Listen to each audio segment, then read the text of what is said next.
हजरत शेर खुदा अलीउल मुर्तजा कर्रमल्लाहु वजहुल करीम सवाल करने लगे। आप फरमाने लगे, लोगों मुझे बताओ,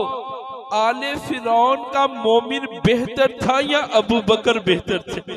हजरत शेर खुदा अलीउल मुर्तजा कर्रमल्लाहु वजहुल करीम सवाल करते, लोग खामोश हो जाते हैं। तो जनाब शेर खुदा अलीउल मुर्तजा कर्रमल्लाहु वजहुल करीम आप फरमाते हैं, लोगों याद रखना, आले फिरौन का मोमिन अपना ईमान छुपाया करता था, लेकिन अबू बकर हुजूर के ऐसे आशिक थे। एक दफा मक्कातुल मुअज़्ज़मा के अंदर जनाबे वाला कुफार मेरे रसूल खुदा सल्लल्लाहु अलैहि वसल्लम को सता रहे थे, हुजूर को तकलीफें पहुंचा रहे थे, हुजूर को अज़ियतें पहुंचा रहे थे। हजरत शेर खुदा अलीउल मुर्तजा कर्रमल्लाहु तआला वजहुल करीम आप इरशाद फरमाते हैं कि ऐ लोगों, हम में से किसी के अंदर ये जुर्रत नहीं थी कि हम जाके रसूल अल्लाह सल्लल्लाहु अलैहि वसल्लम को छुड़ा सके, लेकिन हमने इतने में देखा अबू बकर आगे बढ़ते हैं, एक को उधर धक्का देते हैं, एक को उधर धक्का देते हैं, लोगों को पीछे हटाते हैं और जनाबे वाला लोगों से कहते हैं